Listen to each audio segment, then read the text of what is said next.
আমরা আশাবাদী একটা ভালো নেতৃত্ব রাষ্ট্র নির্বাচনের মাধ্যমে বেরিয়ে আসবে। তারা যেন আমাদেরকে সকলকে সমান চোখে দেখে, নির্বাচনকে স্বচ্ছ করার জন্য সর্বোচ্চ ব্যবস্থা যেন তারা নিচ্ছে। তো আমরা শিক্ষার্থী এবং শিক্ষার্থী সুলভ আচরণ আমাদের করতে হবে। আসলে দেখতে দেখতে রাষ্ট্র নির্বাচন হাতের নাগালে চলে এসেছে এবং আজকে কিন্তু আনুষ্ঠানিকভাবে আমাদের যে রাষ্ট্র নির্বাচনের প্রচার প্রচারণা সেটা শেষ দিন এবং আমরা কিন্তু ছুটে চলেছি সকল ভোটারদের কাছে এবং প্রথম থেকে আমাদের যে চেষ্টা ছিল নিজে যেন একবার করে ভোটারদের কাছে রিচ করতে পারি এবং যতটা সম্ভব সেই চেষ্টা করেছি।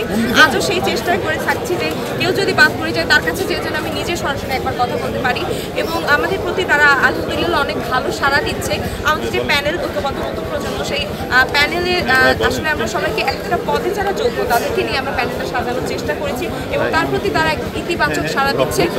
আর আপনারা আসলে রাজশাহী বিশ্ববিদ্যালয়ের শিক্ষার্থীদের কাছে যদি জানতে চান, তারা কিন্তু যে প্যানেল যোগ্য, আমাদের প্যানেলের যোগ্যতার প্রশংসা তারা নিজেরাই করছে এবং আমরা আশাবাদী একটা ভালো নেতৃত্ব রাষ্ট্র নির্বাচনের মাধ্যমে বেরিয়ে আসবে।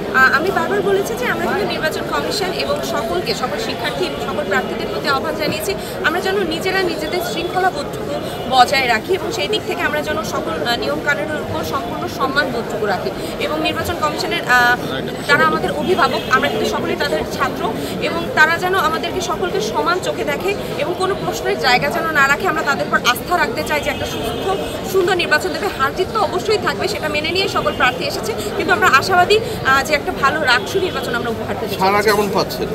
আলহামদুলিল্লাহ আমরা শিক্ষার্থীদের কাছ থেকে অনেক ভালোবাসা পাচ্ছি, ইতিবাচক সাড়া পাচ্ছি।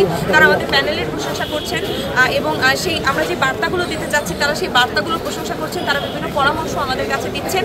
আমরা আশাবাদী যে তারা এই সাড়া আমাদেরকে আগামী 16 তারিখেও দেবে। আসলে আমরা নির্বাচন কমিশনকে কিন্তু বারবারই আনুষ্ঠানিকভাবে যদি কেউ আচরণবিধি লঙ্ঘনের ব্যাপারটা উঠে আসে সেখানে আমরা জানানোর চেষ্টা করেছি এবং আমরা সকলের প্রতি সম্মান রেখে সেগুলো সলভ করার চেষ্টা করেছি। নির্বাচন কমিশন এই পর্যায়ে এসে তারা আসলে আচরণবিধির প্রতি এবং সকল হলে হলে গিয়ে যে সকলের খোঁজ খবর নেওয়া সব কিছুর প্রতি যে পরিমাণ আসলে সজাগ একটা দৃষ্টি দিয়েছে, এটা আমরা তাদের সাধুবাদ জানাই। তারা যেন নির্বাচন পর্যন্ত এই ধরনের মনোভাব রাখে এবং নির্বাচনকে স্বচ্ছ করার জন্য সর্বোচ্চ ব্যবস্থা যেন তারা নিচ্ছে। আসলে দেখুন, নির্বাচনের মধ্যে উপঢৌকনের যে ব্যাপারটা সেটা দেওয়া কিন্তু একদম নিষেধ। আমরা সকলে বিশ্ববিদ্যালয়ের শিক্ষার্থী, আমরা যদি মনে করি যে আমরা কোনো উপঢৌকন দিয়ে তাদের বিবেককে কিনে নিতে পারবো, এটা আমাদের ভ্রান্ত ধারণা।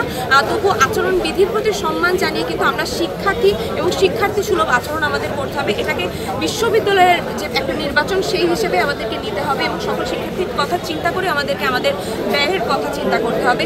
এবং আমি মনে করি যে আসলে রাজশাহী বিশ্ববিদ্যালয়ের শিক্ষার্থীরা যথেষ্ট বিবেকবান, তারা এই সকল কথায় বা এই সকল কর্মকাণ্ডে কখনো করবে না, তারা যোগ্যতার বিচারেই তাদের প্রতিনিধি নির্বাচন করবে। দেশে দেশে সবার সাথে দ্য নিউজ।